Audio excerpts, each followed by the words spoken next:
पिछले 15 वर्षों में चीन ने अंतरिक्ष की इस भू राजनीतिक जंग में खुद को सबसे आगे खड़ा कर लिया है। आज दुनिया का कोई भी दूसरा देश चंद्रमा पर इतने मिशन भेजने का दावा नहीं कर सकता। लेकिन असल में आप और मैं जिस खेल को देख रहे हैं वो महज एक या दो उड़ानों तक सीमित नहीं है। चीन ने बड़ी ही चालाकी से अपने इस रणनीतिक अभियान के तहत ऐसे खोजी उपग्रह भेजे हैं जो चौबीसों घंटे चांद की जासूसी कर रहे हैं। इसके साथ ही उन्होंने वहां अपने लैंडर्स भी उतारे हैं। ये अंतरिक्ष पर प्रभुत्व स्थापित करने की दिशा में एक सोची समझी सैन्य और वैज्ञानिक चाल है जो आने वाले समय में वैश्विक शक्ति संतुलन को हमेशा के लिए बदल कर रख देगी। ये लैंडर्स चांद की सतह पर पूरी सटीकता से उतरते हैं और इनके पेट से निकलने वाले रोवर्स वहां की धूल भरी जमीन पर अपनी संप्रभुता के निशान छोड़ते हुए आगे बढ़ रहे हैं। इतना ही नहीं, चीन ने एक ऐसा रोबोटिक यान भी सफलतापूर्वक चांद पर भेजा जिसने एक ऐसे अनदेखे और अछूते इलाके से मिट्टी और पत्थरों के नमूने हासिल किए जहां आज तक कोई इंसान कदम रखने की हिम्मत भी नहीं कर सका। लेकिन वैश्विक राजनीति और रणनीतिक समीकरणों पर नजर रखने वाले विश्लेषक जानते हैं कि इस पूरे घटनाक्रम में एक बहुत ही गहरी और छिपी हुई बात है जिसे आम लोग अक्सर पूरी तरह से अनदेखा कर देते हैं। सच्चाई ये है कि बीजिंग का ये महाअभियान महज कोई अंतरिक्ष की होड़ जीतने या वहां अपनी राष्ट्रीय शान के लिए केवल झंडा गाड़ने तक सीमित नहीं है। चीन वास्तव में चंद्रमा की छाती पर एक बेहद खास और रणनीतिक रूप से महत्वपूर्ण चीज की तलाश में है। एक ऐसी चीज जो अरबों वर्षों से चंद्रमा के उन हिस्सों में पूरी तरह से अंधेरे और जमा देने वाली ठंड में कैद है जहां सूरज की रोशनी कभी नहीं पहुंची। ये एक प्राचीन और जमी हुई अनमोल संपदा है जो भविष्य में बाहरी अंतरिक्ष में मानव साम्राज्य और सैन्य चौकियों को स्थापित करने के पूरे खेल को हमेशा के लिए बदल सकती है। ये खोज इस बात को पूरी तरह से नया मोड़ दे सकती है कि इंसान पृथ्वी के वायुमंडल से बाहर निकलकर ब्रह्मांड के दूसरे ग्रहों पर अपना नियंत्रण कैसे स्थापित करेगा। अगर आपको वैश्विक महाशक्तियों की ये रणनीतिक कहानी रोमांचक लग रही है तो इस वीडियो को तुरंत लाइक करना ना भूलें, क्योंकि ऐसी गहरी और शोध आधारित भू राजनीतिक जानकारियों को आपके सामने लाने में हमारी टीम को बहुत अधिक मेहनत और समय लगता है। इसके साथ ही हमारे इस चैनल को अभी सब्सक्राइब करें ताकि भविष्य के किसी भी महत्वपूर्ण विश्लेषण और आने वाले नए खुलासों को देखने का मौका आप कभी ना गंवाएं। इस चैनल को तुरंत सब्सक्राइब करें ताकि आप अंतरिक्ष की इस नई जंग का कोई भी महत्वपूर्ण मोड़ मिस ना करें। आज के इस विशेष विश्लेषण के अंत तक आप बेहद स्पष्ट रूप से समझ जाएंगे कि चीन चांद के इस बंजर मैदान में असल में किस रणनीतिक खजाने की खोज में जुटा है, इसके पीछे की असली वजह क्या है और आखिर क्यों जो भी देश इस रहस्य को सुलझाने और उस संसाधन पर कब्जा करने में पहला स्थान हासिल कर लेगा, वही आने वाले सैकड़ों सालों तक पृथ्वी से लेकर अंतरिक्ष तक के व्यापार, सैन्य नियंत्रण और संप्रभुता के नए नियमों को तय करने की ताकत रखेगा। भू राजनीतिक हकीकत यह है कि चंद्रमा हमारे ऊपर चमकता हुआ कोई बेजान पत्थर का टुकड़ा मात्र कभी नहीं था, बल्कि ये तो अंतरिक्ष में अपना साम्राज्य स्थापित करने की दिशा में पहला और सबसे जरूरी कदम है। चीन ने आज तक जितने भी चंद्र मिशन लॉन्च किए हैं वहां से जिस जिस पत्थर का बारीकी से अध्ययन किया है और अपनी संप्रभुता को मजबूत करने के लिए जो भी रोबोटिक गाड़ियां उस रेतीली और उजाड़ जमीन पर दौड़ाई हैं, वे सभी एक बहुत ही सुनियोजित और बड़े रणनीतिक खेल का हिस्सा हैं जो धीरे धीरे अपने अंतिम और सबसे महत्वपूर्ण पड़ाव की तरफ बढ़ रही हैं। ये पूरा अभियान दुनिया को एक ऐसे मोड़ पर ले जा रहा है जो किसी भी आम इंसान की सोच से कोसों दूर है। इसका जो अंतिम नतीजा निकलकर सामने आएगा वो निश्चित रूप से आपको हैरान कर देगा। एक बार जब आप इस पूरी रणनीतिक बिसात को समझ लेंगे तो आप चंद्रमा को महज एक सुंदर उपग्रह के रूप में देखना बंद कर देंगे और इसे एक नए वैश्विक युद्ध क्षेत्र की तरह देखने लगेंगे। लेकिन बीजिंग की इस विशाल योजना के अंतिम पड़ाव को गहराई से समझने के लिए हमें सबसे पहले यह देखना होगा कि इस खेल की शुरुआत कितनी शांति और सावधानी के साथ की गई थी। आपको इस बात का बारीकी से विश्लेषण करना होगा कि चीन ने दशकों पहले इस योजना को कितनी गोपनीयता और शांति के साथ तैयार किया था। ये कोई जल्दबाजी में उठाया गया कदम नहीं था, बल्कि दशकों लंबी एक सुनियोजित रणनीति का हिस्सा था। दुनिया की अन्य बड़ी अंतरिक्ष एजेंसियां जब भी चांद पर जाने का फैसला करती हैं तो वे अपनी तकनीकी ताकत का प्रदर्शन करने के लिए बहुत तेज और आक्रामक रास्ता चुनती हैं। इसके विपरीत चीनी नेतृत्व ने बिल्कुल उल्टा और बेहद धैर्यवान रवैया अपनाया, जिसमें धीरे धीरे पैर पसार कर अपनी स्थिति को अभेद्य बनाने की नीति शामिल थी। वर्ष 2000 के शुरुआती दशक में ही चीन ने एक ऐसी दीर्घकालिक नीति की रूपरेखा तैयार कर ली थी जिसे पूरा करने में कई पीढ़ियां लग सकती थीं। उनका हर नया चंद्र मिशन पिछले मिशन से मिले सबक और डेटा के आधार पर तैयार किया जाता था, जहां वे एक समय में केवल एक ही नई तकनीक को सीखते थे और उसमें महारत हासिल करते थे। इसके बाद ही उस संचित ज्ञान का उपयोग किसी अधिक जटिल और चुनौतीपूर्ण रणनीतिक लक्ष्य को हासिल करने के लिए किया जाता था। इस पूरी प्रक्रिया में न तो कोई अनावश्यक जल्दबाजी थी और न ही कोई दिखावा, बल्कि सब कुछ बेहद नपातुला था।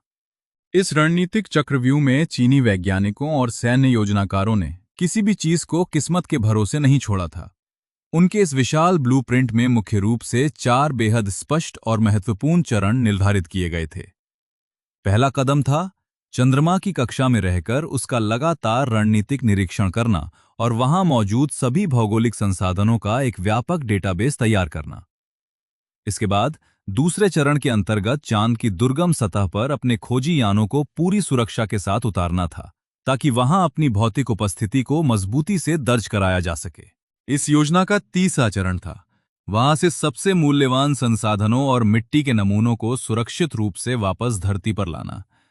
और चौथे तथा सबसे अंतिम चरण में वहां एक स्थायी और आत्मनिर्भर ढांचा खड़ा करना था, जो भविष्य में सैन्य और आर्थिक गतिविधियों के लिए हमेशा सक्रिय रहे।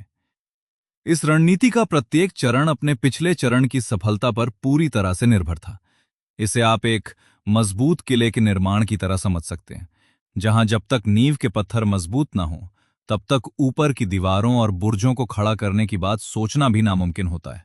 जब तक नीचे का फर्श पूरी तरह से मजबूत न हो तब तक कोई भी समझदार देश ऊपर की दीवारें खड़ी करने की गलती नहीं करेगा। इस पूरे अभियानी ढांचे का हर एक हिस्सा अपने नीचे वाले हिस्से के मजबूत सहारे की मांग करता है। चीनी रणनीतिकार चांद पर कोई अल्पकालिक खेल नहीं खेल रहे थे, बल्कि वे एक ऐसी विरासत तैयार कर रहे थे जो आने वाले युगों तक वहां उनके प्रभुत्व को कायम रखे। इस सिलसिले में चीन ने अपना पहला कदम उठाते हुए वर्ष 2007 में पहला खोजी अंतरिक्ष यान अंतरिक्ष की गहराइयों में सफलतापूर्वक रवाना कर दिया था। इस शुरुआती अंतरिक्ष यान का नाम चैंग-ई-1 रखा गया था, जो चीन की प्राचीन लोक कथाओं में वर्णित चंद्रमा की देवी के नाम पर आधारित था। इस टोही यान ने चांद की कक्षा में 1 साल से भी अधिक का समय बिताया और लगातार चक्कर काटते हुए वहां की भौगोलिक स्थिति पर नजर रखी। उसने चंद्रमा की पूरी सतह के बेहद बारीक और रणनीतिक नक्शे तैयार किए। इस पूरे मिशन के दौरान ना तो कोई बड़ी लैंडिंग दिखाई गई, ना ही कोई अंतरिक्ष यात्री वहां भेजा गया, और ना ही टीवी पर कोई बड़ा तमाशा किया गया, क्योंकि ये सिर्फ एक शांत और गंभीर शुरुआत थी। इस शांत मिशन का मुख्य उद्देश्य केवल और केवल अत्यंत मूल्यवान और रणनीतिक रूप से महत्वपूर्ण डेटा एकत्र करना था। ये एक ऐसा अमूल्य खजाना था जिसका अध्ययन चीनी वैज्ञानिक और रणनीतिकार कई वर्षों तक बंद कमरों में करने वाले थे। उन्हें चंद्रमा की भौगोलिक बनावट, उसकी पहाड़ियों, खाइयों और ढलानों का एक एक विवरण सटीक रूप से जानना था। जब तक आपके पास दुश्मन या अज्ञात इलाके का पूरा नक्शा ना हो, तब तक आप अपनी सेना या संसाधनों को वहां भेजने का जोखिम कभी नहीं उठा सकते। और चीन इसी बुनियादी तैयारी में लगा था। अब आप और मैं ये देख सकते हैं कि चीनी नेतृत्व के लिए ये जानना कितना जरूरी था कि चंद्रमा पर कौन से इलाके खतरनाक हैं और कौन से रणनीतिक रूप से सुरक्षित।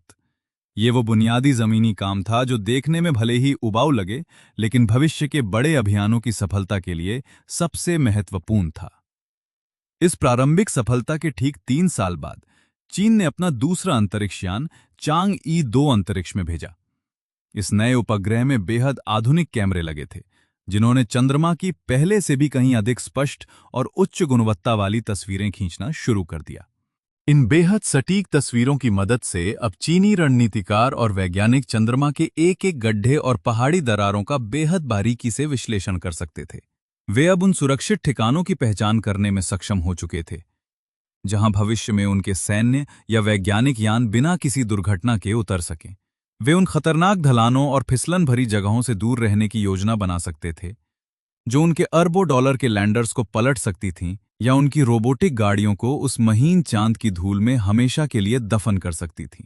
इसे आप किसी बेहद संवेदनशील और गुप्त सैन्य अभियान पर जाने से पहले उस इलाके के नक्शे का बारीकी से अध्ययन करने जैसा समझ सकते हैं। आप हर हाल में ये जानना चाहेंगे कि रास्ते में गहरी खाइयां कहाँ हैं, कहाँ की जमीन दलदली या कमजोर है, और दुश्मन की नजरों से बचकर सुरक्षित रूप से रुकने की जगहें कौन सी हैं। जब तक आप अपने पैर उस अनजान और खतरनाक रास्ते पर नहीं रखते, तब तक सुरक्षा और रणनीतिक बढ़त की हर संभव गारंटी हासिल करना ही एक चतुर सेनापति और कुशल रणनीतिकार की सबसे पहली पहचान होती है। इस बात पर गौर कीजिए कि चीन के इन शुरुआती अंतरिक्ष अभियानों ने कभी भी दुनिया के मीडिया में कोई बड़ी सुर्खियां नहीं बटोरी। पृथ्वी पर रहने वाले अधिकांश लोगों को तो शायद इस बात का एहसास तक नहीं था कि अंतरिक्ष में इतनी बड़ी रणनीतिक तैयारी चल रही है। लेकिन ये मिशन बेहद महत्वपूर्ण थे। चीन बिना कोई शोर मचाए और बहुत ही खामोशी से चंद्रमा की पूरी सतह का एक विस्तृत सैन्य और वैज्ञानिक खाका तैयार कर रहा था। ये एक ऐसा गुप्त डेटाबेस था जो भविष्य में उन्हें पूरे चंद्र क्षेत्र में भारी बढ़त दिलाने वाला था। चंद्रमा के इस व्यापक और गुप्त नक्शे से चीनी रणनीतिकारों को ये सटीक जानकारी मिलने वाली थी कि उन्हें अपने यान कहाँ उतारने हैं और किस संसाधन की तलाश करनी है।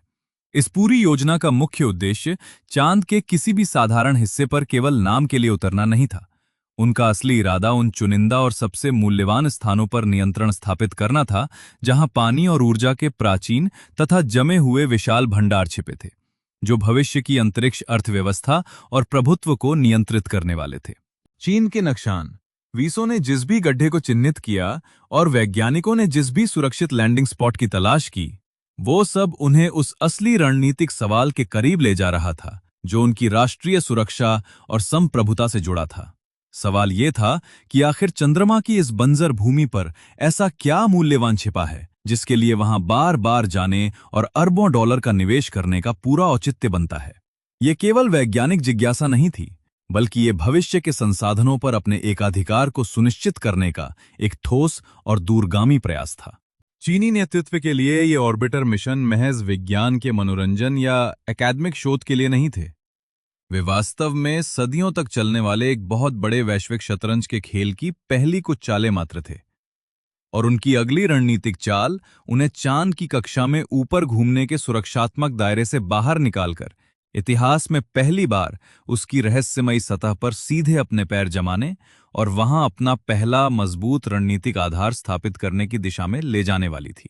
फिर एक दिन अचानक चांद से ऐसे सबूत मिले जिन्होंने विज्ञान और रणनीति के स्थापित नियमों को पूरी तरह से बदल कर रख दिया। वर्ष 2013 में चैंग ई 3 मिशन ने चंद्रमा की छाती पर कदम रखकर इतिहास की धारा को मोड़ दिया। 1970 के दशक के बाद से पूरे वैश्विक परिदृश्य में यह पहली बार था जब किसी देश के अंतरिक्षयान ने चांद की सतह पर इतनी सुरक्षित और नियंत्रित सॉफ्ट लैंडिंग करने में सफलता हासिल की थी। आप जरा इस लंबे अंतराल और इसके रणनीतिक अर्थों के बारे में गंभीरता से विचार कीजिए। लगभग 40 सालों तक दुनिया की बड़ी बड़ी महाशक्तियां चांद की सतह पर एक भी यान को सुरक्षित रूप से उतारने की हिम्मत या जरूरत नहीं जुटा पाई थी। लेकिन फिर बिना किसी बड़े प्रचार या ढिंढोरा पीटे चीन ने इस बेहद कठिन रणनीतिक सफलता को हासिल करके सबको चौंका दिया। उनका एक छोटा और अत्याधुनिक रोवर, जिसे U2 यानी जेड रैबिट नाम दिया गया था, अपने मुख्य यान के रैंप से धीरे धीरे नीचे उतरा और चांद की उस धूसर महीन धूल वाली सतह पर अपनी संप्रभुता के पहले पहियों के निशान दर्ज करते हुए आगे बढ़ गया। बाहरी तौर पर देखने में यह भले ही एक सामान्य वैज्ञानिक कदम लग रहा था, लेकिन हकीकत में यह वैश्विक अंतरिक्ष राजनीति के लिए एक बहुत बड़ा भूचाल था। लैंडिंग के कुछ ही दिनों के भीतर U2 रोवर ने चांद की मिट्टी और वहां बिखरे पत्थरों का रासायनिक परीक्षण करना शुरू कर दिया। इस जांच से जो रणनीतिक परिणाम और वैज्ञानिक आंकड़े सामने आए, वे दुनिया के स्थापित सिद्धांतों से बिल्कुल मेल नहीं खाते थे। कई दशकों से दुनिया भर के नीति निर्माता और वैज्ञानिक चंद्रमा के बारे में जिस धारणा को सच मान रहे थे, वो पूरी तरह हिल गई। उस समय तक वैज्ञानिकों के पास चंद्रमा की सतह के बारे में जो भी जानकारी मौजूद थी, उसका एकमात्र मुख्य स्रोत अमेरिका के अपोलो मिशन ही थे।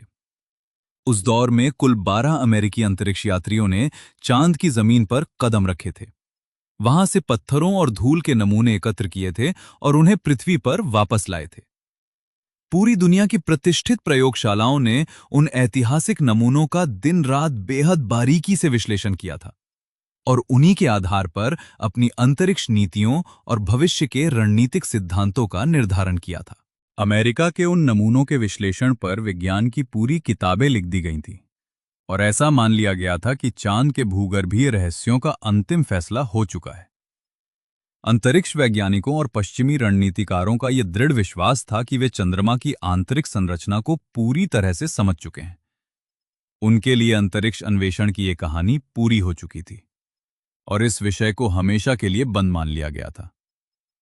उन्हें अंदाजा भी नहीं था कि चांद के अनदेखे कोनों में ऐसे रणनीतिक संसाधन छिपे हैं जो इस स्थापित पश्चिमी एकाधिकार को चुनौती दे सकते हैं।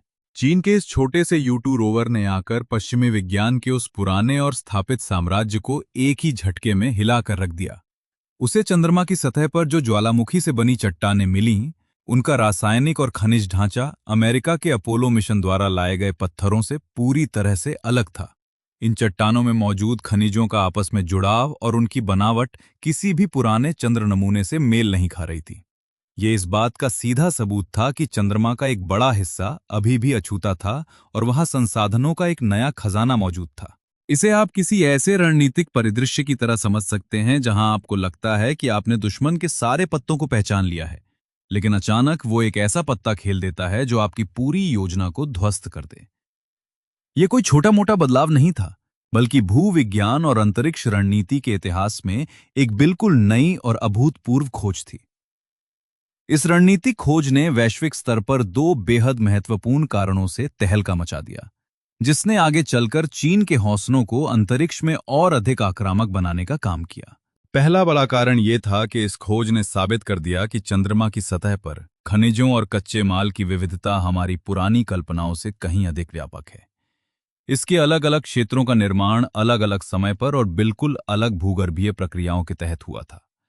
अमेरिका के पुराने अपोलो मिशन जिन जगहों पर उतरे थे, वे विशाल चंद्रमा के एक बहुत ही सीमित और छोटे से हिस्से का प्रतिनिधित्व करते थे। चीन ने यह भांप लिया कि चांद पर संसाधनों का वितरण समान नहीं है और वहां रणनीतिक बढ़त हासिल करने के लिए नए क्षेत्रों की खोज जरूरी है। अब आप और मैं आसानी से यह देख सकते हैं कि अमेरिका ने जिन चंद्र क्षेत्रों का अध्ययन किया था, वे लाखों वर्ग मील में फैले इस विशाल उपग्रह पर महज कुछ छोटे छोटे बिंदु मात्र थे। उस समय तक दुनिया जिस नक्शे और डेटा के भरोसे अपनी नीतियां बना रही थी, उसमें कई महत्वपूर्ण कड़ियां गायब थीं। चंद्रमा को ये एक समान पत्थर की चट्टान नहीं है, बल्कि ये बहुमूल्य खनिजों और विभिन्न परतों का एक जटिल खजाना है।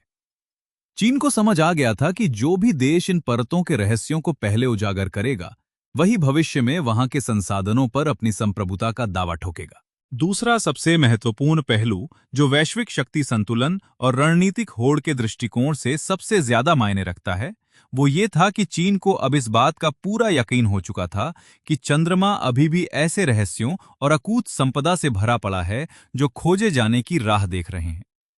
अगर एक ही जगह की चट्टानें दुनिया के वैज्ञानिकों को इस हद तक हैरान कर सकती हैं, तो जरा सोचिए कि उन दुर्गम और पूरी तरह से अछूते इलाकों में क्या कुछ छिपा हो सकता है, जहां आज तक दुनिया के किसी भी देश का कोई यान या उपकरण पहुंचने की हिम्मत भी नहीं कर पाया है।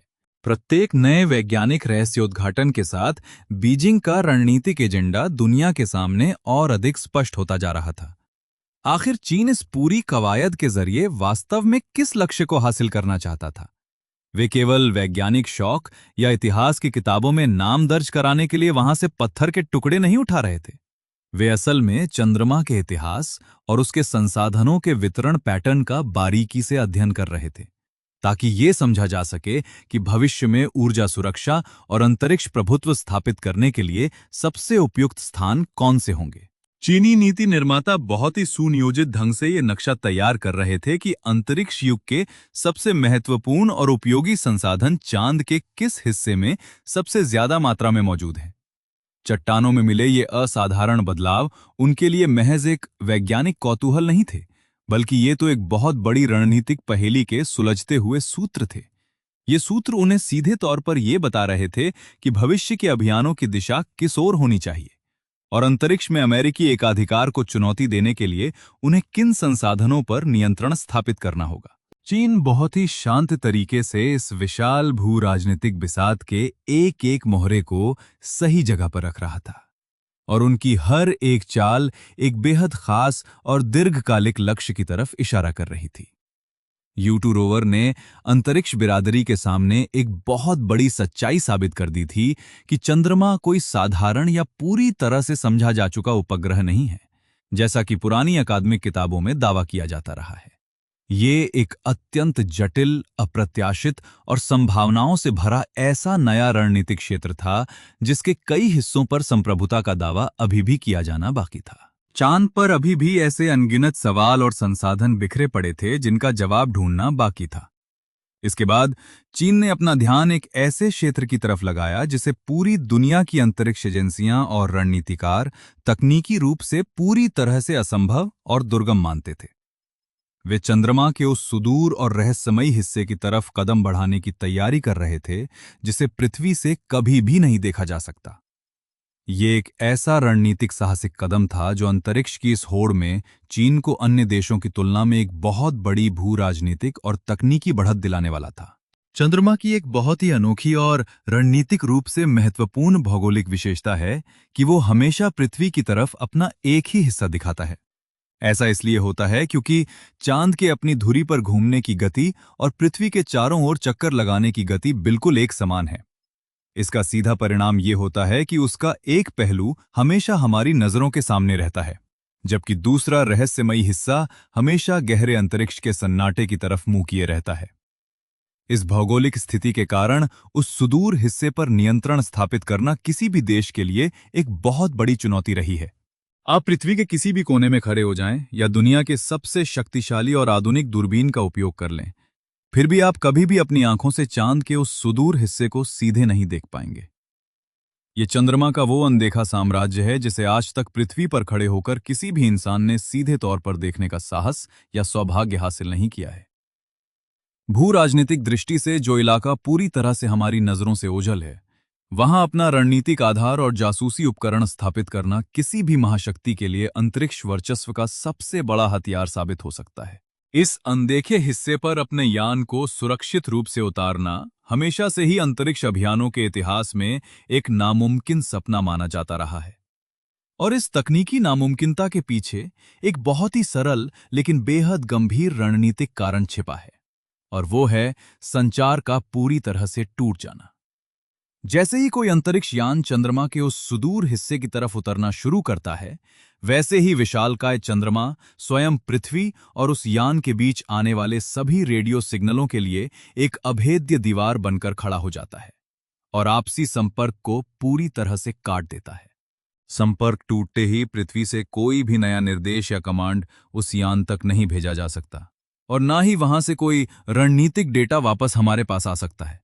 ऐसी स्थिति में पृथ्वी पर मौजूद मिशन कंट्रोल रूम को तब तक ये भनक भी नहीं लग सकती कि उनका अभियान सफल रहा या विफल, जब तक कि बहुत देर ना हो चुकी हो। ये एक ऐसा अंधा मोड़ है जहां छोटी से छोटी भूल भी करोड़ों डॉलर के मिशन और देश की तकनीकी साख को गहरे अंतरिक्ष के मलबे में तब्दील कर सकती है, जिससे अंतरिक्ष महाशक्ति बनने की राह में एक बड़ा झटका लग सकता है। इसे आप अपनी आंखों पर पट्टी बांधकर किसी सैनिक को एक अनजान और बेहद खतरनाक चक्रव्यूह से बाहर निकालने की कोशिश जैसा समझ सकते हैं, जहां आप उससे बिल्कुल भी बात नहीं कर सकते। आपकी एक भी गलत रणनीति या उस यान का एक भी गलत कदम पूरे अभियान को हमेशा के लिए तबाह कर सकता है।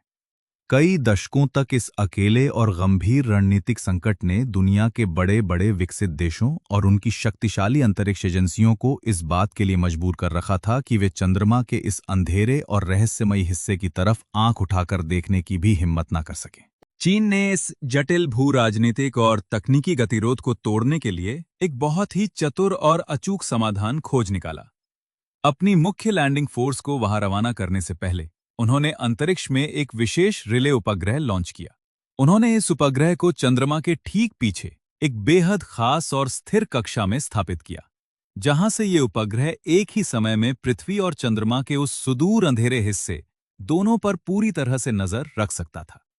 ये बीजिंग की एक ऐसी रणनीतिक चाल थी जिसने संचार की उस अभेद्य दीवार को हमेशा के लिए ध्वस्त कर दिया। ये विशेष रिले उपग्रह अंतरिक्ष में एक अत्यंत महत्वपूर्ण और गुप्त दूत की तरह काम करता है। ये पृथ्वी पर बैठे उनके सैन्य और वैज्ञानिक कमांड सेंटर तथा चांद की दुर्गम सतह पर मौजूद अंतरिक्ष यान के बीच सभी रणनीतिक संकेतों और डेटा का आदान प्रदान पूरी सटीकता से करता है।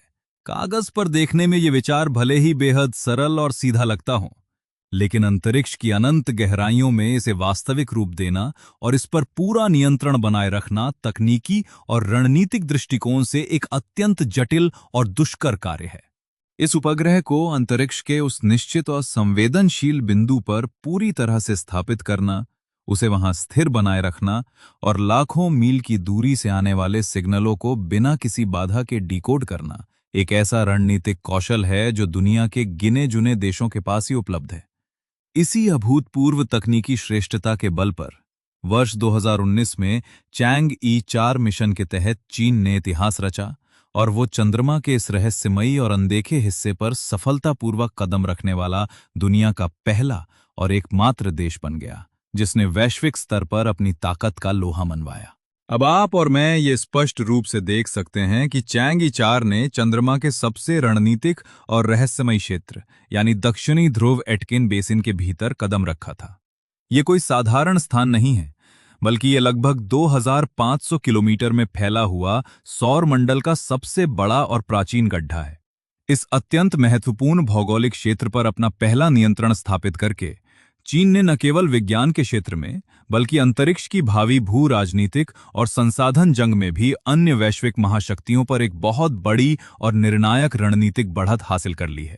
इस विशालकाय क्रेटर के आकार का अंदाजा लगाने के लिए एक बार सोचिए कि अगर आप पूरे पश्चिमी यूरोप को, जो दुनिया के कई बड़े और शक्तिशाली देशों का घर है, उठाकर इस गड्ढे में डाल दें तो वो इसमें पूरी तरह समा जाएगा। भू राजनीतिक विश्लेषक और वैज्ञानिक इस बात को गहराई से समझते हैं कि यह प्राचीन टक्कर इतनी भयानक थी कि इसने चंद्रमा की बाहरी रक्षात्मक परत यानी क्रस्ट को पूरी तरह से चीर दिया था।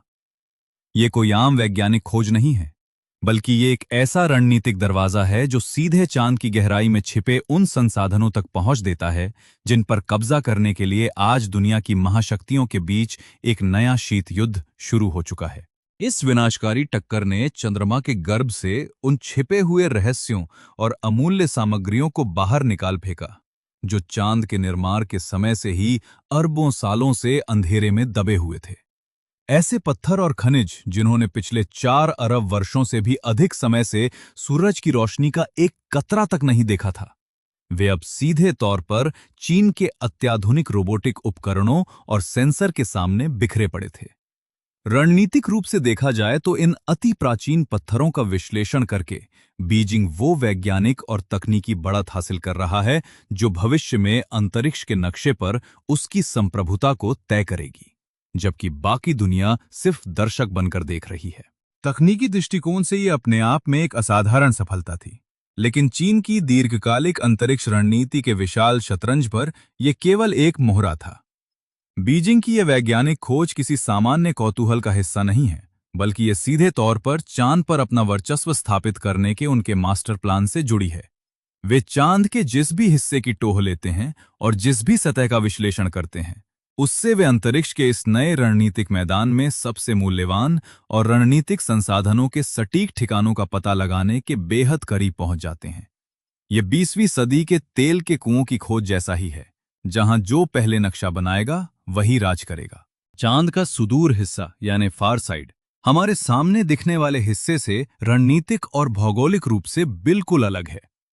जब आप अंतरिक्ष में ऐसी जगह की तलाश कर रहे हों जहां सदियों पुराना जमा हुआ पानी या अन्य अमूल्य संसाधन सुरक्षित बचे रह सकें, तो ये अंतर बहुत मायने रखता है।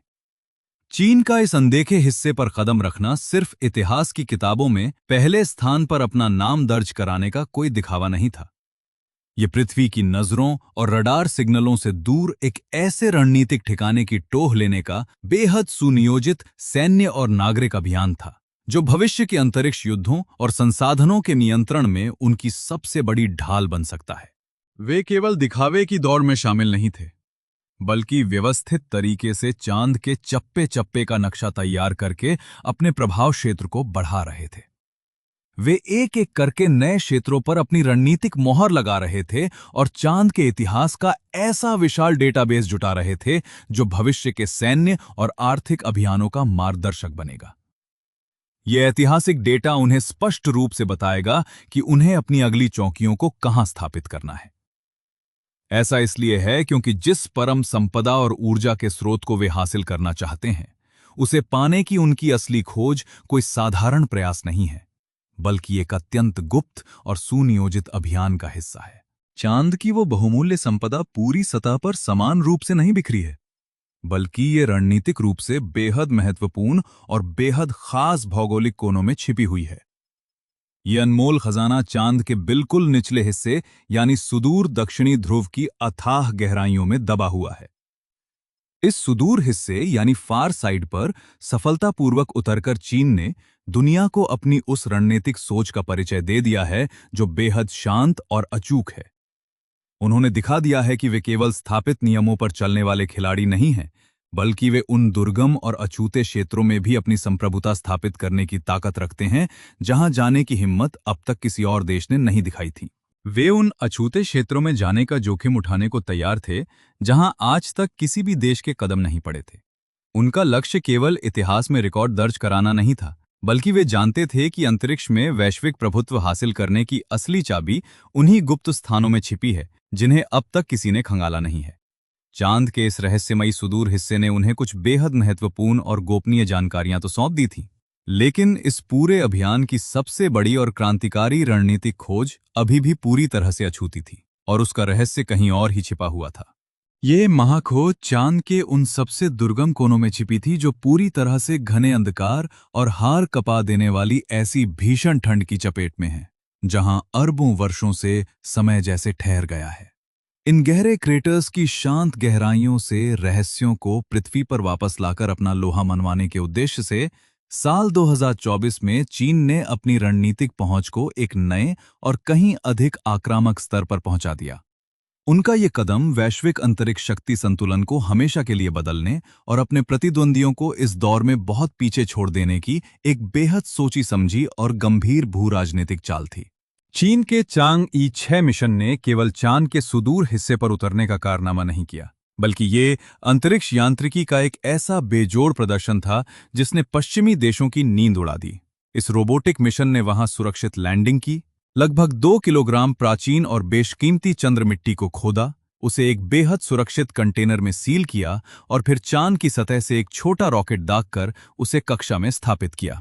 इसके बाद उसने पहले से चक्कर काट रहे मुख्य अंतरिक्ष यान के साथ सटीक तालमेल बैठाया, माल को ट्रांसफर किया और उसे सुरक्षित रूप से वापस धरती पर ले आया। ये पूरी प्रक्रिया किसी जटिल सैन्य इंटरसेप्शन और अंतरिक्षीय लॉजिस्टिक्स की महारत से कम नहीं थी। अंतरिक्ष प्रभुत्व की इस बेहद संवेदनशील और महंगी जंग में किसी भी तरह की मानवीय या तकनीकी चूक की कोई गुंजाइश नहीं थी। इस पूरे अभियान के हर एक चरण को बिना किसी मानवीय हस्तक्षेप के बिल्कुल सटीक और स्वचालित तरीके से पूरा होना था। इतिहास में आज तक दुनिया के किसी भी देश ने चांद के इस सुदूर हिस्से से इतने जटिल और खतरनाक सैन्य ग्रेड के ऑपरेशंस को अंजाम देने की हिम्मत नहीं की थी। ये अतीत में किए गए पुराने सोवियत या अमेरिकी अभियानों की कोई नकल नहीं थी, बल्कि ये अंतरिक्ष के नए दौर में अपनी संप्रभुता और तकनीकी श्रेष्ठता को स्थापित करने का एक बिल्कुल नया और साहसी प्रदर्शन था। ये वास्तव में अंतरिक्ष विज्ञान और रणनीतिक क्षमता के क्षेत्र में एक नए युग की शुरुआत थी। अगर हम जोखिम के नजरिए से देखें तो इस मिशन में तबाही और विफलता की इतनी अधिक संभावनाएं थीं कि कोई भी देश ऐसा कदम उठाने से पहले 100 बार सोचता।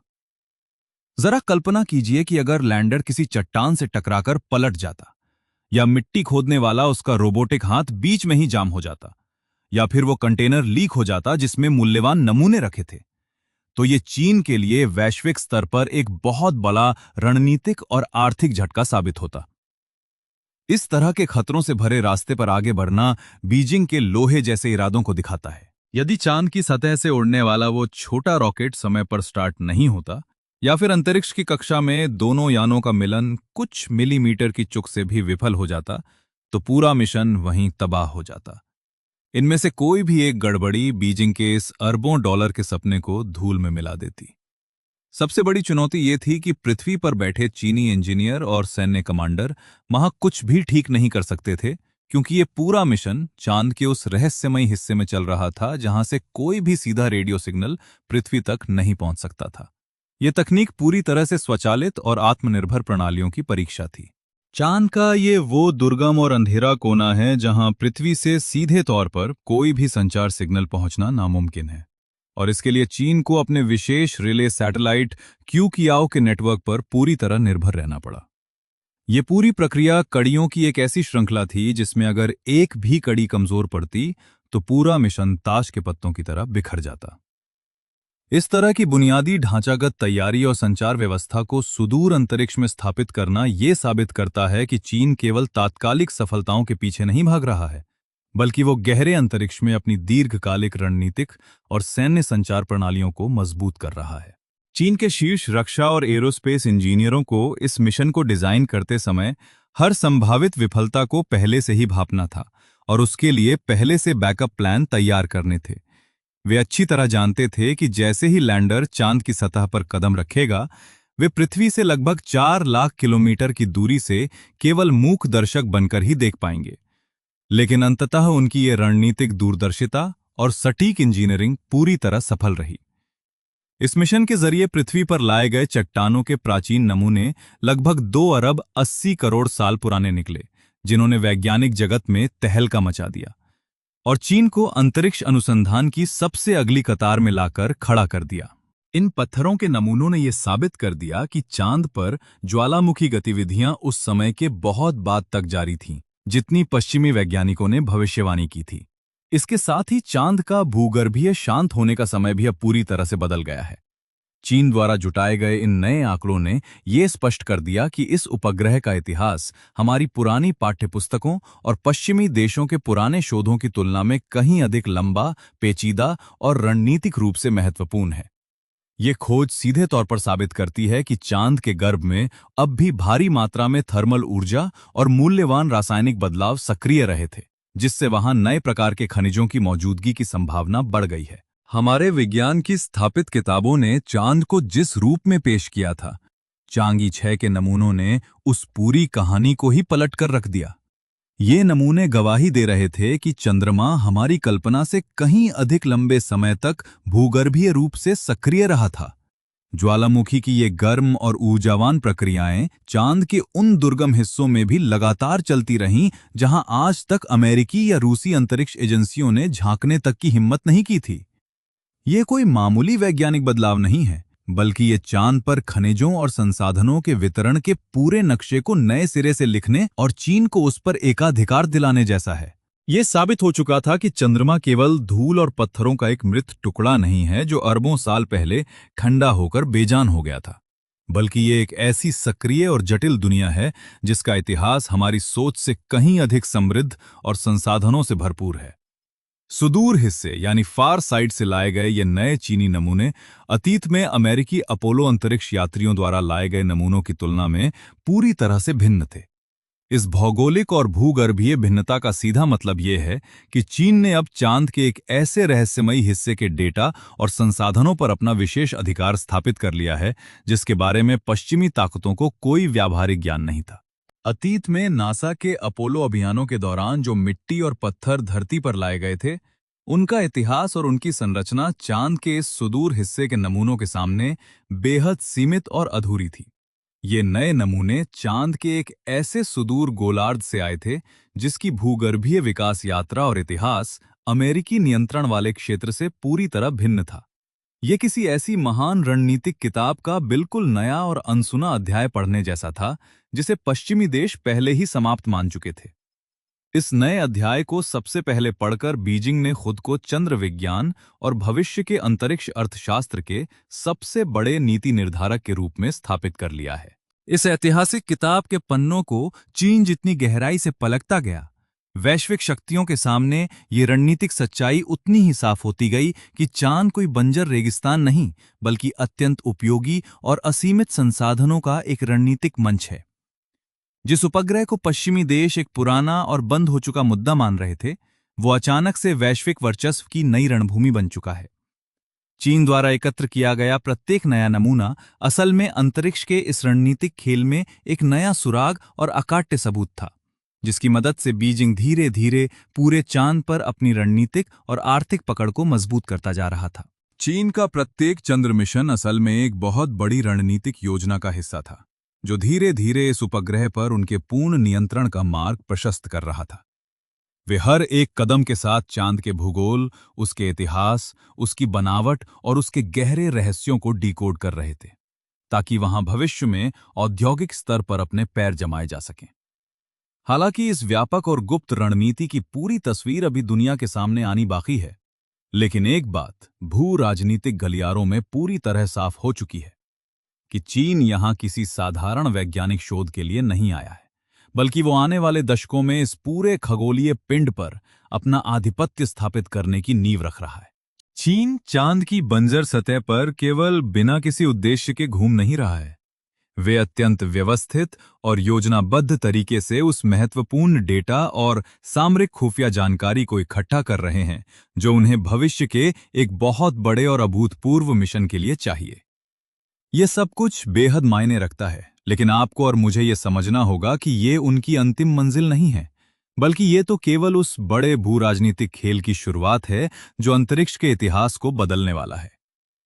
मिट्टी के ये पत्थर और सुदूर अंतरिक्ष की ये उड़ानें वास्तव में उस गहरे और दीर्घकालिक सफर का हिस्सा हैं, जिसका उद्देश्य ब्रह्मांड के नए व्यापारिक मार्गों पर अपना पूर्ण नियंत्रण स्थापित करना है।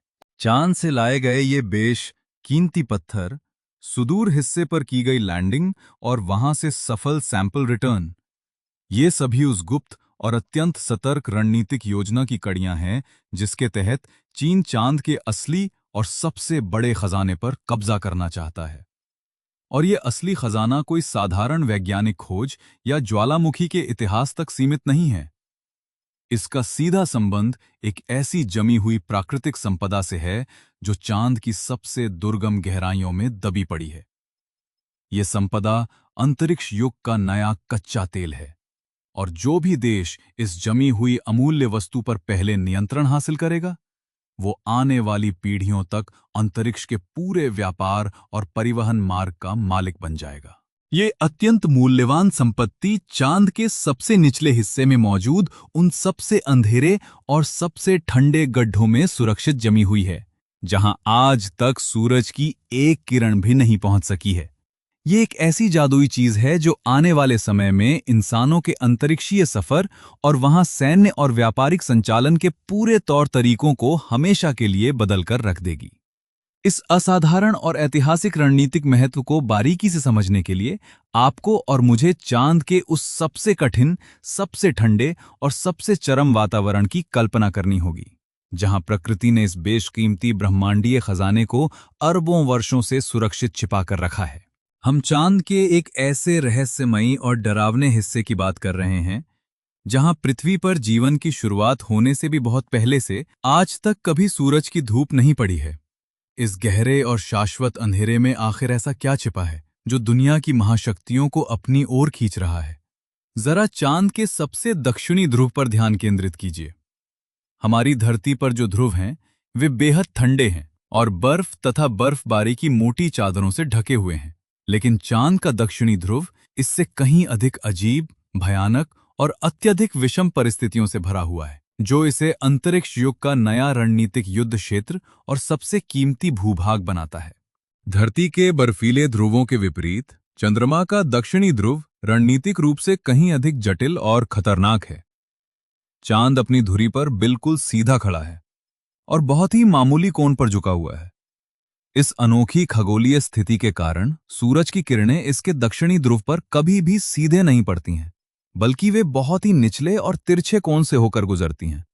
ये प्रकाश सतह को केवल छूते हुए एक टॉर्च की तरह आगे निकल जाता है, जिसके कारण वहां ऊंचे पहाड़ों की आड़ में ऐसे गहरे और विशाल गड्ढे बन गए हैं जो हमेशा के लिए सूर्य की रोशनी से पूरी तरह वंचित रह जाते हैं। ये धुंधला प्रकाश चांद की सतह पर इस तरह फिसलता है जैसे अंधेरे में कोई टॉर्च बिल्कुल तिरछी पकड़कर जलाई गई हो। इस दक्षिणी ध्रुव के पास कुछ क्रेटर्स इतने गहरे हैं कि उनके चारों ओर खड़ी विशाल चट्टानी दीवारें सूर्य की हर एक किरण को अंदर जाने से पूरी तरह रोक देती हैं।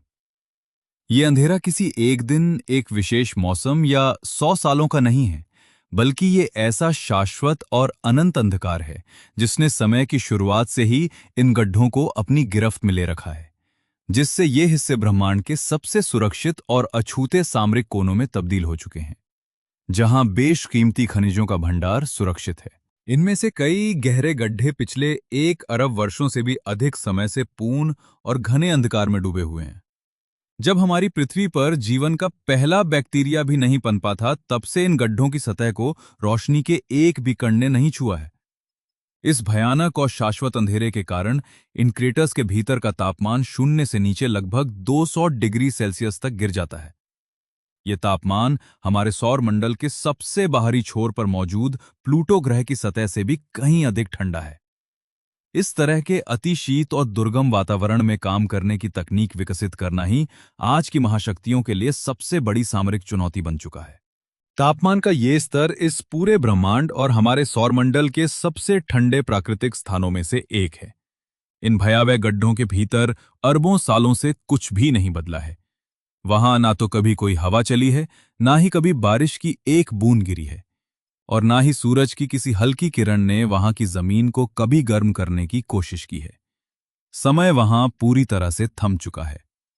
लेकिन रणनीतिक रूप से देखा जाए तो यही भीषण और स्थायी ठंड दुनिया के बड़े देशों के लिए सबसे बड़ी उम्मीद की किरण है, क्योंकि यह भीषण ठंड उन संसाधनों को बिल्कुल सुरक्षित और शुद्ध रूप में संजोकर रख रही है जिन पर भविष्य का पूरा अंतरिक्ष व्यापार निर्भर करेगा। वहां की सतह कभी भी सूरज की गर्मी से प्रभावित नहीं हुई है, जिसके कारण वे बिल्कुल मूल रूप में जमे हुए हैं।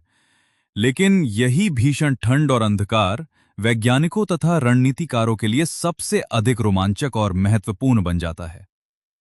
आधुनिक उपग्रह डेटा और वैज्ञानिकों का मानना है कि इन घने अंधेरे और शून्य से भी नीचे तापमान वाले गड्ढों के तल पर भारी मात्रा में पानी की बर्फ जमी हुई है। ये केवल वैज्ञानिक कौतूहल का विषय नहीं है, बल्कि ये एक ऐसा रणनीतिक खजाना है जो अंतरिक्ष के इस नए शीत युद्ध में किसी भी देश को सबसे शक्तिशाली और आत्मनिर्भर महाशक्ति बना सकता है। पिछले अरबों वर्षों के दौरान पानी से भरपूर धूमकेतुओं और क्षुद्र ग्रहों ने लगातार चांद पर प्रहार किए थे। चूंकि चांद के पास अपनी खुद की कोई वायुमंडलीय चादर नहीं है, इसलिए उस पानी का अधिकांश हिस्सा या तो सूरज की गर्मी से तुरंत भाप बनकर उड़ गया या फिर अनंत अंतरिक्ष के शून्य में खो गया। लेकिन जो पानी दुर्घटनावश इन गहरे, अंधेरे और ठंडे क्रेटर्स के जाल में जा गिरा, वो हमेशा के लिए वहीं कैद होकर रह गया। ये पानी एक अत्यंत मूल्यवान और सीमित रणनीतिक भंडार की तरह है, जिसने अंतरिक्ष की इस नई होड़ में सुरक्षा और नियंत्रण की जंग को बहुत अधिक बढ़ा दिया है।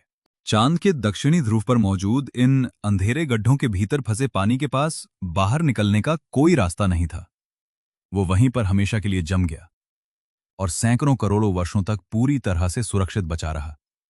ये बिल्कुल वैसा ही है जैसे किसी ऐसे डीप फ्रीजर के पिछले हिस्से में खाना सुरक्षित रखा हो जिसे कभी कोई खोलता ही ना हो। रणनीतिक तौर पर यह एक प्राकृतिक तिजोरी की तरह है, जिसके खुलते ही अंतरिक्ष के पूरे समीकरण बदल जाएंगे। जो भी देश इस प्राकृतिक तिजोरी की चाबी सबसे पहले हासिल करेगा, वो पूरे सौर मंडल में मानव अभियानों और रणनीतिक ठिकानों के संचालन का एकमात्र सर्वेसर्वा बन जाएगा। अब जरा ठंडे दिमाग से सोचिए कि अंतरिक्ष यात्रा और भविष्य की सैन्य रणनीतियों के लिए पानी का असली मतलब क्या है। पानी मूल रूप से 2 तत्वों से मिलकर बना है, ऑक्सीजन और हाइड्रोजन। इनमें से ऑक्सीजन वो जीवनदायिनी गैस है जिससे हमारे अंतरिक्ष यात्री सांस लेंगे, और हाइड्रोजन मानव इतिहास का अब तक का सबसे शक्तिशाली और विनाशकारी रॉकेट ईंधन है। अगर आप इस पानी पर अपना अधिकार जमा लेते हैं, तो आप केवल जीवन ही सुरक्षित नहीं कर रहे हैं, बल्कि आप उस अमूल्य ईंधन पर भी कब्जा कर रहे हैं जो आने वाले समय में विशालकाय अंतरिक्ष युद्धपोतों और खोजी यानों को गति देगा। यदि आप इस जमी हुई बर्फ को सफलतापूर्वक बाहर निकालने, इसे वैज्ञानिक तरीके से अलग करने और इसे सांस लेने वाली हवा तथा जलने वाले ईंधन में बदलने की क्षमता विकसित कर लेते हैं, तो चांद केवल एक बंजर पर्यटन स्थल या अनुसंधान केंद्र नहीं रह जाएगा। इसके बजाय ये सुदूर अंतरिक्ष का पहला विशालकाय पेट्रोल पंप, एक प्रमुख आपूर्ति केंद्र और हमारी पृथ्वी के बिल्कुल बगल में स्थित एक रणनीतिक ईंधन हब बन जाएगा। ये बुनियादी ढांचा जिस भी महाशक्ति के नियंत्रण में होगा, वो पृथ्वी और चंद्रमा के बीच के पूरे क्षेत्र यानी सिस लूनर स्पेस पर अपना एक तरफा दबदबा स्थापित करने में सफल रहेगा।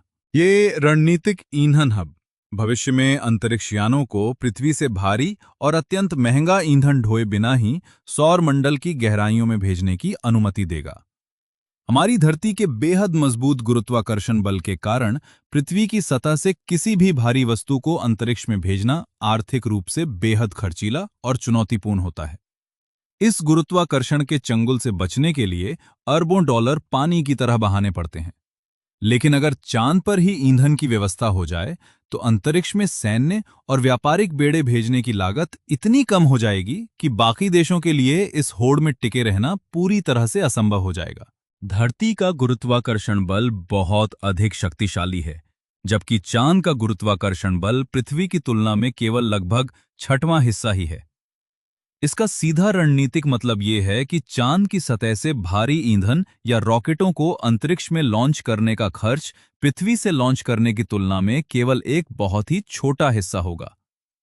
इस भौतिक और रणनीतिक लाभ के कारण जो भी देश चांद पर पहला रिफाइनरी और लॉन्चिंग स्टेशन स्थापित करने में कामयाब होगा, वो अंतरिक्ष के व्यापारिक मार्गों पर अपनी मनमानी चला सकेगा और भविष्य के सभी गहरे अंतरिक्ष अभियानों की आर्थिक लगाम अपने हाथ में ले लेगा।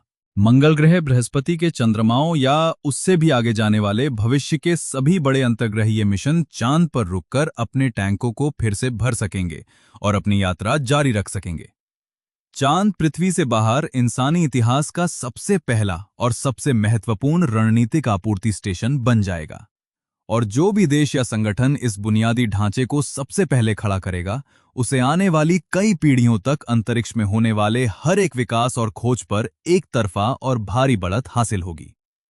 ये एक ऐसा रणनीतिक वर्चस्व होगा जिसे कोई भी दूसरा देश आसानी से चुनौती नहीं दे पाएगा, और ये आने वाली सदियों की वैश्विक व्यवस्था को तय करेगा। यही वो मुख्य कारण है जिसकी वजह से चांद का दक्षिणी ध्रुव आज के वैश्विक सुरक्षा और रणनीतिक परिदृश्य में इतना अधिक महत्व रखता है। ये कोई सामान्य वैज्ञानिक जिज्ञासा नहीं है, बल्कि यही वो असली भू राजनीतिक वजह है जिसके लिए चीन लगातार एक के बाद एक मिशन भेज रहा है और साल दर साल अपनी पूरी ताकत चांद के इस हिस्से में लगा रहा है।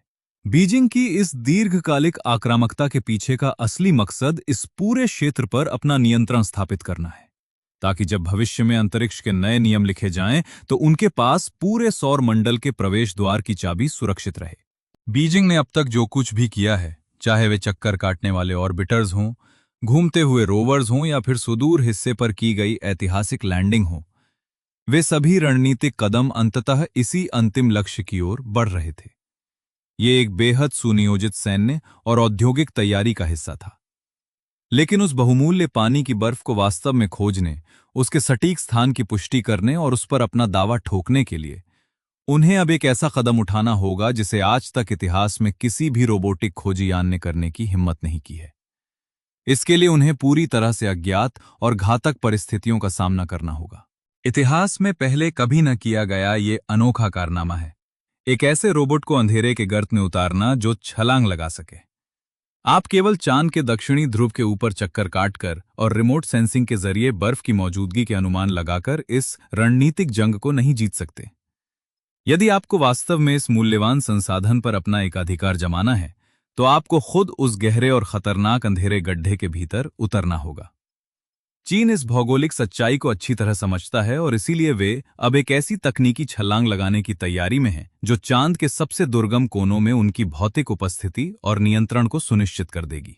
समस्या ये है कि सामान्य रोवर पूरी तरह से सोलर पैनलों पर निर्भर होते हैं, और जहां सूरज की रोशनी का नामो निशान भी ना हो, वहां बिजली का मिलना नामुमकिन हो जाता है। इसके अलावा पारंपरिक पहिए उन गहरे गड्ढों की नुकीली, टूटी फूटी और पूरी तरह से अप्रत्याशित सतह पर काम नहीं कर सकते, जो पिछले 1 अरब वर्षों से बिना किसी प्राकृतिक बदलाव के वैसी ही पड़ी हुई है। इन दुर्गम ढलानों पर पहियों का फंसना निश्चित है, जो किसी भी बड़े देश के मिशन को पूरी तरह से तबाह कर सकता है। इस तकनीकी बाधा को पार करने के लिए चीन ने एक ऐसी रणनीति बनाई है जो पारंपरिक अंतरिक्ष विज्ञान की सोच से बिल्कुल परे है। इन गहरे गड्ढों की सतह पर ऐसा प्राचीन कचरा और मलबे बिखरे पड़े हैं जिन्हें कभी हवा या बारिश या किसी भी अन्य प्राकृतिक शक्ति ने हिलाया तक नहीं है। इस अत्यंत दुर्गम और अभेद्य प्राकृतिक किले को भेदने के लिए चीन का जवाब है चांग-ई-7 मिशन, जिसे साल 2026 में लॉन्च करने की पूरी तैयारी कर ली गई है। ये केवल एक वैज्ञानिक अभियान नहीं है, बल्कि चांद के सबसे रणनीतिक और विवादित दक्षिणी ध्रुव पर अपनी भौतिक ताकत और संप्रभुता को स्थापित करने के लिए चीन द्वारा अब तक का सबसे बड़ा, सबसे साहसी और सबसे जटिल भू राजनीतिक प्रयास है, जिसे बहुत सोच समझ कर डिजाइन किया गया है। ये चीन के इतिहास का अब तक का सबसे बड़ा और सबसे कठिन चंद्र मिशन होने जा रहा है, जो चंद्रमा के अन्वेषण और नियंत्रण के इतिहास में एक मील का पत्थर साबित होगा। इस मिशन में वे एक ऐसी गुप्त और क्रांतिकारी तकनीक का उपयोग करने जा रहे हैं जिसका इस्तेमाल आज तक दुनिया की किसी भी अंतरिक्ष एजेंसी ने नहीं किया है। यह तकनीक है एक छोटा रोबोट जो उड़ने या चलने के बजाय कूद सकता है। यह अनोखा छलांग लगाने वाला रोबोट चांद के उन सबसे खतरनाक कोनों में भी आसानी से प्रवेश कर सकेगा जहां अमेरिका और उसके सहयोगियों के पारंपरिक रोवर्स कभी कदम रखने की सोच भी नहीं सकते। पहियों के सहारे धीमी गति से रेंगने के बजाय ये छलांग लगाने वाला प्रोब सीधे उन घने अंधकार से भरे और खतरनाक क्रेटर्स के भीतर कूदने की क्षमता रखता है। ये अपने साथ ऐसे अत्याधुनिक और संवेदनशील उपकरण ले जा रहा है जो हवा और मिट्टी में मौजूद पानी के अणुओं की सटीक पहचान कर सकते हैं। ये हाइड्रोजन को सूंघने और जमीन की गहराई में दबी हुई जमी हुई बर्फ के भंडारों का परीक्षण करने में सक्षम है। सरल शब्दों में कहें तो ये रोबोट चीन का एक ऐसा रणनीतिक जासूस है जो सीधे शत्रुवत और दुर्गम परिस्थितियों में घुसकर उस अमूल्य संपदा का नक्शा तैयार करेगा जिससे बीजिंग को इस अंतरिक्षीय होड़ में निर्णायक बढ़त मिल जाएगी। ये तकनीक सीधे उस रण क्षेत्र में उतरती है, अपना काम पूरा करती है और फिर उन दुर्गम इलाकों से सही सलामत बाहर निकल आती है जहां एक सामान्य रोवर कुछ ही मिनटों में दम तोड़ देगा। इसे आप ऐसे समझिए कि किसी संकरी और अंधेरी गुफा के भीतर एक बड़ी भारी गाड़ी चलाने की नाकाम कोशिश करने के बजाय वहां एक फुर्तीले मेंढक को भेज दिया जाए जो हर बाधा को पार कर सके। चीन की ये रणनीतिक क्षमता उन्हें चंद्रमा के उन सबसे गुप्त और खतरनाक हिस्सों तक सीधी पहुंच देती है जहां अभी तक कोई भी महाशक्ति कदम रखने की हिम्मत नहीं जुटा पाई है। ये कोई साधारण वैज्ञानिक मिशन नहीं है, बल्कि अंतरिक्ष में तकनीकी संप्रभुता हासिल करने और वहां के अनदेखे भूगोल पर अपना नियंत्रण स्थापित करने का एक बेहद सधा हुआ सैन्य और भू राजनीतिक कदम है। आज आप और मैं जिस वैश्विक अंतरिक्ष होड़ को देख रहे हैं, उसमें ये छोटी, फुर्तीली और बेहद लचीली प्रणाली एक निर्णायक मोड़ लाने वाली साबित होने वाली है, जिसे विशेष रूप से उन दुर्गम क्षेत्रों के लिए डिजाइन किया गया है जहां कोई अन्य देश पैर भी नहीं रख सकता। चीन का यह पूरा चंग-ए-7 मिशन रणनीतिक रूप से बेहद जटिल और बहुस्तरीय है। इस अभियान में एक शक्तिशाली ऑर्बिटर लगातार चंद्रमा के दक्षिणी ध्रुव के ऊपर चक्कर लगा रहा है, जो न केवल सतह का बारीक नक्शा तैयार कर रहा है, बल्कि धरती पर बैठे कमांड सेंटर के साथ एक अचूक संपर्क लाइन भी स्थापित कर रहा है। इसके साथ ही एक भारी लैंडर इसी दक्षिणी ध्रुव के बेहद रणनीतिक रूप से महत्वपूर्ण और समतल हिस्से पर अपनी सुरक्षित लैंडिंग को अंजाम देगा। लैंडिंग के बाद असली रणनीतिक खेल शुरू होता है, जहां एक रोवर इस अनजान सतह पर धीरे धीरे आगे बढ़ता है। इसका मुख्य काम वहां की मिट्टी का गहन विश्लेषण करना और उन सामरिक रूप से महत्वपूर्ण ठिकानों की पहचान करना है जहां चीन का ये उड़ने वाला हॉपिंग प्रोब उतरकर जांच कर सके। यह सिर्फ उपकरणों का जमावड़ा नहीं है, बल्कि एक समन्वित सैन्य टुकड़ी की तरह काम करने वाला 4 हिस्सों का एक अभेद्य तंत्र है। जब ये चारों हिस्से एक टीम की तरह मिलकर काम करते हैं, तो वे चंद्रमा के सबसे दुर्गम और संसाधन समृद्ध क्षेत्रों की ऐसी सटीक सैन्य और भूवैज्ञानिक जासूसी रिपोर्ट तैयार करते हैं जो आने वाले समय में चीन को अंतरिक्ष की वैश्विक बिसात पर सबसे मजबूत और निर्णायक बढ़त दिला सकती है। ये पूरा सिस्टम आपस में और बीजिंग में बैठे अपने मुख्य रणनीतिकारों के साथ हर पल संवेदनशील डेटा साझा करता रहता है, जिससे रियल टाइम में सटीक फैसले लिए जा सकें। जरा सोचिए, अगर चंगा-7 मिशन इन प्राचीन और अंधेरे गड्ढों में भारी मात्रा में पानी की, बर्फ की मौजूदगी के पुख्ता और अकाट्य सबूत हासिल कर लेता है, तो ये मानव इतिहास की सबसे बड़ी और रणनीतिक रूप से सबसे महत्वपूर्ण खोज साबित होगी। ये केवल एक वैज्ञानिक सफलता नहीं होगी, बल्कि ये अंतरिक्ष के नए उपनिवेशीकरण की शुरुआत होगी, जहां इस अनमोल संसाधन पर जिसका पहला नियंत्रण होगा, वहीं आने वाले सदियों तक अंतरिक्ष की इस नई वैश्विक अर्थव्यवस्था और सुरक्षा तंत्र की दिशा तय करेगा। ये खोज केवल अंतरिक्ष अन्वेषण की किताबों तक सीमित नहीं रहेगी, बल्कि ये पूरी दुनिया के भू राजनीतिक समीकरणों को हमेशा के लिए बदल कर रख देगी।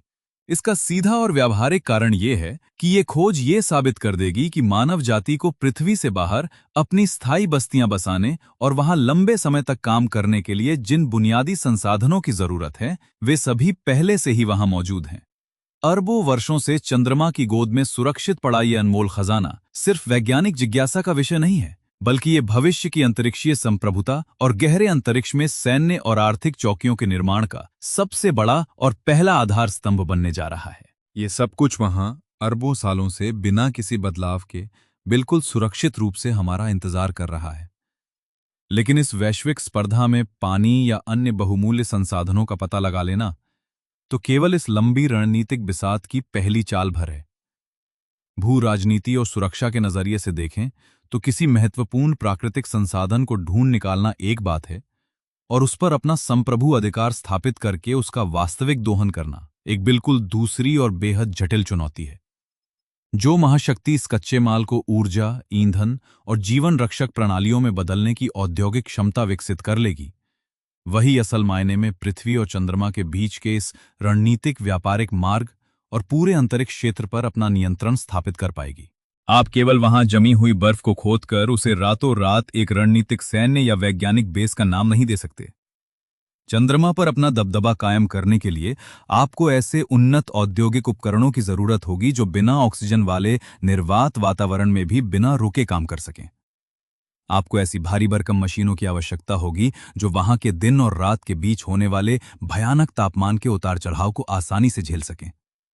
जहां तापमान सैकड़ों डिग्री ऊपर जाने से लेकर शून्य से नीचे सैकड़ों डिग्री तक गिर जाता है। यह तकनीकी श्रेष्ठता की वो अंतिम कसौटी है जहां केवल वही देश टिक पाएगा जिसके पास इस तरह की चरम सीमाओं का मुकाबला करने वाली इंजीनियरिंग और रक्षात्मक तकनीक मौजूद होगी। इस अभेद्य किलेबंदी को मजबूत करने के लिए आपको ऐसी सामग्रियों और प्रणालियों की जरूरत होगी जो अंतरिक्ष से बरसने वाले घातक कॉस्मिक रेडिएशन के निरंतर प्रहार को झेल सकें।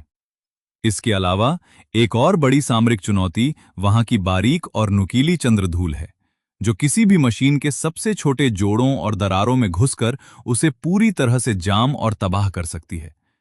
इस नए मोर्चे पर टिके रहने के लिए किसी भी महाशक्ति को ऐसे स्वायत्त और रोबोटिक सिस्टम विकसित करने होंगे जो इंसानी मदद के बिना महीनों या सालों तक लगातार चलते रहें। ये एक ऐसी कठिन परीक्षा है जहां तकनीक का फेल होना केवल आर्थिक नुकसान नहीं, बल्कि अंतरिक्ष में पूरे देश के रणनीतिक प्रभाव के खत्म होने का कारण बन सकता है। इंसानी मरम्मत के बिना चलने वाली प्रणालियों के निर्माण के साथ ही आपको ये भी सीखना होगा कि चंद्रमा पर केवल वहीं मिलने वाले कच्चे माल से नए ढांचों का निर्माण कैसे किया जाए। साल 2029 के आसपास नियोजित चीन का चंग-8 मिशन इसी रणनीतिक सोच के तहत तैयार किया गया है।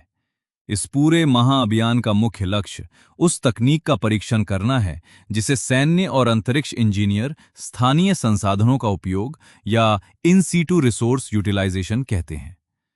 धरती से लाखों किलोमीटर दूर किसी भी बेस को आत्मनिर्भर बनाना सैन्य रणनीति का पहला नियम है, और चीन इसी नियम के तहत अपनी सप्लाई चेन को पूरी तरह से आत्मनिर्भर बनाने की तैयारी कर रहा है, ताकि उसे पृथ्वी से होने वाली भारी और खर्चीली सप्लाई पर निर्भर ना रहना पड़े। अब आप और मैं इसे व्यावहारिक रूप से समझ सकते हैं कि लगभग 2,38,000 मील की इस विशाल और सूनी दूरी को पार करके पृथ्वी से हर छोटी बड़ी चीज भेजने के बजाय वहां पहले से मौजूद संसाधनों का इस्तेमाल करना कितना बड़ा रणनीतिक लाभ देगा। चीन के इस आगामी परीक्षण का एक महत्वपूर्ण हिस्सा चंद्र मिट्टी को अत्यधिक तापमान पर गर्म करके और भारी दबाव डालकर ठोस निर्माण खंडों यानी ईंटों में बदलना है। अगर यह प्रयोग सफल रहता है तो चीन अंतरिक्ष में अपनी स्थायी सैन्य और वैज्ञानिक चौकियों का निर्माण उसी मिट्टी से कर सकेगा जिस पर वे खड़े हैं। यह न केवल उनके अभियानों की लागत को न्यूनतम कर देगा, बल्कि अमेरिका और उसके सहयोगियों के मुकाबले उन्हें इस नए रणनीतिक मैदान में कई कदम आगे खड़ा कर देगा। इसे साधारण शब्दों में ईंटें पकाना कहा जा सकता है, लेकिन फर्क सिर्फ इतना है कि यहां नदी की मिट्टी के बजाय उसी धूल भरी और बेजान भूरी चंद्र मिट्टी का उपयोग किया जा रहा है जो चंद्रमा के चप्पे चप्पे पर फैली हुई है। इन स्वदेशी ईंटों का उपयोग करके चंद्रमा की सतह पर बेहद मजबूत और पूरी तरह से समतल लैंडिंग पैड बनाए जाएंगे। ये लैंडिंग पैड केवल तकनीकी जरूरत नहीं है, बल्कि ये उस देश के प्रभुत्व और क्षेत्र पर कब्जे की पहली भौतिक निशानी होंगे। जो भी देश इन बुनियादी ढांचों का निर्माण पहले कर लेगा, वो भविष्य में चंद्रमा पर आने और जाने वाले सभी अंतरिक्ष यानों के यातायात और वहां की लैंडिंग रणनीतियों को अपनी शर्तों के अनुसार नियंत्रित करने की स्थिति में होगा। ये पक्के लैंडिंग पैड रॉकेट के उतरते समय उठने वाले धूल के उन खतरनाक और विनाशकारी बादलों को रोकेंगे, जो संवेदनशील उपकरणों और रक्षात्मक प्रणालियों को नुकसान पहुंचा सकते हैं। इसके साथ ही इन ईंटों से बनने वाली मजबूत दीवारें भविष्य में तैनात होने वाले चीनी अंतरिक्ष सैनिकों और वैज्ञानिकों को घातक रेडिएशन से बचाने के लिए एक सुरक्षा कवच का काम करेंगी। यही नहीं, ये ईंटें वहां ऐसी पक्की सड़कें बिछाने में मदद करेंगी जिससे उनके रोवर और भारी मशीनें बिना किसी रुकावट के तेजी से आवाजाही कर सकें। सामरिक दृष्टि से देखें तो यह बुनियादी ढांचा पूरी तरह से एक सुरक्षित सैन्य छावनी की तरह काम करेगा, जो किसी भी बाहरी खतरे या अप्रत्याशित संकट के समय अपनी रणनीतिक संपत्तियों को पूरी सुरक्षा प्रदान करेगा। इस मिशन के अन्य गुप्त और रणनीतिक परीक्षणों में चंद्रमा की मिट्टी से सीधे ऑक्सीजन खींचने की तकनीक शामिल है। यद्यपि चंद्रमा की मिट्टी में प्रचुर मात्रा में ऑक्सीजन मौजूद है, लेकिन ये हमारे पृथ्वी के वायुमंडल की तरह स्वतंत्र रूप से हवा में तैरने के बजाय वहां के कठोर पत्थरों और खनिजों के भीतर रासायनिक बंधनों में बंधी हुई है। इस ऑक्सीजन को वहां से सफलतापूर्वक बाहर निकालना अंतरिक्ष में युद्धक और रणनीतिक संप्रभुता हासिल करने जैसा है, क्योंकि ये ऑक्सीजन न केवल वहां रहने वाले लोगों की जीवनदायिनी बनेगी, बल्कि ये भविष्य के रॉकेटों के लिए सबसे महत्वपूर्ण ईंधन और ऑक्सीडाइजर का काम करेगी, जिससे चंद्रमा को एक विशाल और आत्मनिर्भर रिफ्यूलिंग स्टेशन में बदला जा सकेगा। सही रासायनिक और औद्योगिक प्रक्रियाओं के जरिए इन मजबूत परमाणु बंधनों को तोड़कर ऑक्सीजन को मुक्त कराया जा सकता है, जो चीन के लिए एक बहुत बड़ी रणनीतिक जीत होगी। इसी योजना के तहत कुछ बेहद उन्नत विचारों पर काम चल रहा है, जिनमें रोबोटिक 3D प्रिंटर्स का इस्तेमाल शामिल है। ये रोबोट चंद्र मिट्टी को अपनी निर्माण सामग्री के रूप में उपयोग करेंगे और बिना किसी मानवीय हस्तक्षेप के परत दर परत बुनियादी सैन्य और नागरिक ढांचों का निर्माण सीधे जमीन से ऊपर की ओर करेंगे। इस स्वायत्त निर्माण क्षमता का मतलब यह है कि चीन बिना एक भी इंसान को खतरे में डाले अंतरिक्ष के इस नए मोर्चे पर अपने पैर जमाने और भारी भरकम सुरक्षा चौकियां तैयार करने का एक अभूतपूर्व और अत्यंत प्रभावी ढांचा तैयार कर रहा है। आप और मैं अपने घरों में जिस साधारण 3D प्रिंटर से प्लास्टिक के छोटे खिलौने बनते देखते हैं, ये तकनीक भी बिल्कुल उसी सिद्धांत पर काम करती है, लेकिन इसका पैमाना कहीं अधिक विशाल, गंभीर और सामरिक महत्व का है। ये रोबोट इंसानों के वहां कदम रखने से बहुत पहले ही सैन्य चौकियों की मजबूत दीवारें, सुरक्षा फर्श और गुंबदनुमा बंकर प्रिंट करके पूरी तरह से तैयार कर चुके होंगे। भू राजनीतिक दृष्टिकोण से ये रणनीति बेहद आक्रामक और दूरदर्शी है। इसका सीधा मतलब यह है कि जब तक कोई अन्य प्रतिद्वंदी देश वहां पहुंचने की योजना बनाएगा, तब तक चीन का एक पूर्ण और सक्रिय ढांचा वहां पहले से ही स्थापित हो चुका होगा, जो उन्हें इस नए वैश्विक शक्ति केंद्र में एक निर्विवाद और अजेय बढ़त प्रदान करेगा। ये सभी प्रारंभिक प्रयास चीन के एक अंतिम और सबसे बड़े भू राजनीतिक लक्ष्य की ओर इशारा करते हैं, जो है चंद्रमा के दक्षिणी ध्रुव पर एक स्थायी और अभेद्य अंतर्राष्ट्रीय चंद्र अनुसंधान स्टेशन का निर्माण करना।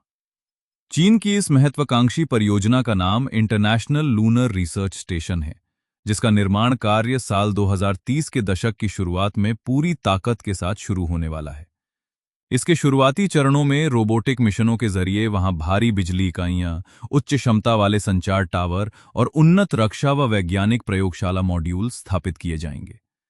ये स्टेशन केवल वैज्ञानिक खोज का केंद्र नहीं होगा, बल्कि ये अंतरिक्ष में चीन के नेतृत्व वाले एक नए वैश्विक गठबंधन का मुख्य प्रशासनिक और सामरिक मुख्यालय बनने जा रहा है। इस विशाल अंतरिक्ष परियोजना में शामिल होने के लिए दुनिया के दर्जनों देशों ने पहले ही चीन के साथ अपने द्विपक्षीय समझौतों पर हस्ताक्षर कर दिए हैं, जो वैश्विक कूटनीति के मोर्चे पर अमेरिका के लिए एक बड़ा झटका है। इसका स्पष्ट अर्थ ये है कि ये ठिकाना केवल किसी एक देश की एकाकी चौकी नहीं रह जाएगा, बल्कि ये चीन के रणनीतिक और राजनीतिक नेतृत्व में कई देशों द्वारा मिलकर बनाया जाने वाला एक बहुराष्ट्रीय मंच होगा।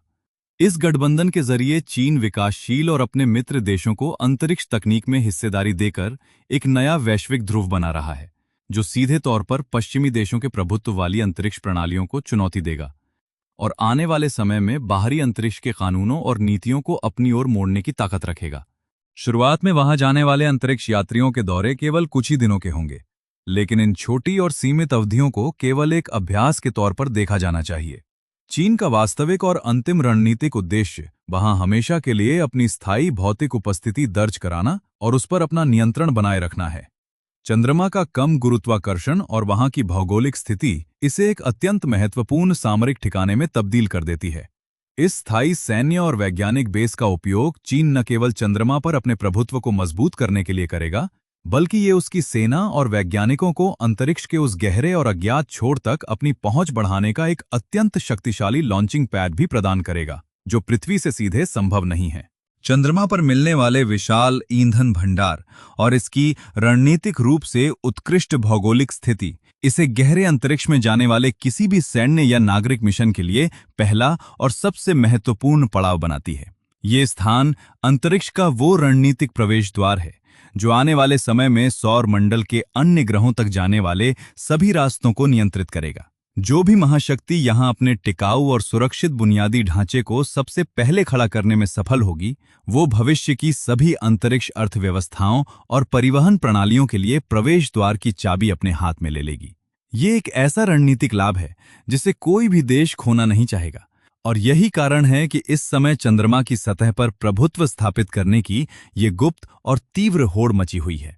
जो भी देश इस बंजर सतह पर पहले अपने स्थायी ढांचे स्थापित करेगा, वही आने वाले दशकों के लिए पृथ्वी से परे अंतरिक्ष अभियानों के नियमों, कानूनों और सीमाओं को तय करेगा। इस समय चीन अत्यंत खामोशी और पूरी रणनीतिक योजना के साथ एक एक करके अपने अभियानों के जरिए उस जमीन पर अपना मजबूत आधार तैयार कर रहा है जिसे कभी शीत युद्ध की समाप्ति के बाद मानव इतिहास का एक बंद हो चुका अध्याय मान लिया गया था।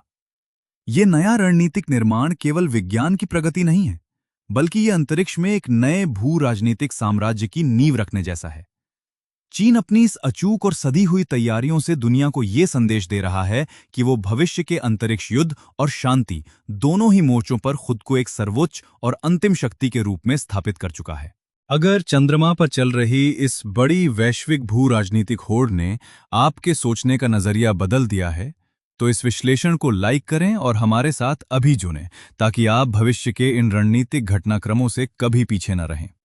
इस चैनल को सब्सक्राइब करके नोटिफिकेशन बेल जरूर ऑन कर लें, क्योंकि अंतरिक्ष में छिड़ी ये महाशक्तियों की जंग अभी बहुत लंबी चलने वाली है। हम इस बेहद संवेदनशील और दुनिया के भविष्य को प्रभावित करने वाले विषय के हर एक सामरिक और तकनीकी अपडेट को आपके सामने पूरी गहराई और निष्पक्षता के साथ लाते रहेंगे। इस महासंग्राम की हर एक बारीक चाल को समझने के लिए हमारे साथ बने रहिए, क्योंकि पृथ्वी से परे लिखे जा रहे इस नए इतिहास के हम सभी गवाह बनने जा रहे हैं। अगर आप इस महाशक्तिशाली होड़ की गहराइयों को और अधिक समझना चाहते हैं, तो स्क्रीन पर दिख रहे इन संबंधित वीडियो को देखना जारी रख सकते हैं। अब आप और मैं इस पूरे वैश्विक परिदृश्य को देखने के बाद खुद से एक बहुत बड़ा सवाल पूछ सकते हैं। मान लीजिए कि साल 2050 तक चीन या अमेरिका का एक पूर्ण और आत्मनिर्भर चंद्र बेस पूरी तरह से काम करना शुरू कर देता है, तो क्या आप वहां जाने और वहां रहने के लिए खुद को नामांकित करेंगे? क्या आप एक ऐसे नए समाज का हिस्सा बनना पसंद करेंगे जहां के नियम और कानून पृथ्वी के देशों की सुरक्षा रणनीतियों और संधियों द्वारा तय किए जा रहे होंगे? यह फैसला केवल रोमांच का नहीं, बल्कि एक पूरी तरह से नए भू राजनीतिक वातावरण को अपनाने का होगा। क्या आप इस पृथ्वी पर अपनी पूरी सुरक्षा, अपनी पहचान और सब कुछ पीछे छोड़ने के लिए तैयार होंगे, ताकि आपको एक ऐसे नए और अनजाने संसार में रहने का मौका मिल सके जो भविष्य में महाशक्तियों के प्रभुत्व का मुख्य केंद्र बनने वाला है, जहां हर सांस और हर बूंद पानी पर उस देश का रणनीतिक नियंत्रण होगा जिसने वहां का बुनियादी ढांचा तैयार किया है? इस अभूतपूर्व और रोमांचक बदलाव के बारे में आपका क्या सोचना है? और भविष्य की इस नई अंतरिक्ष दुनिया में आप खुद को कहां देखते हैं? मुझे नीचे कमेंट बॉक्स में अपनी राय जरूर बताएं। इस रोमांचक और गंभीर वैश्विक बहस में आपकी भागीदारी बेहद महत्वपूर्ण है, इसलिए अपने विचार साझा करना न भूलें।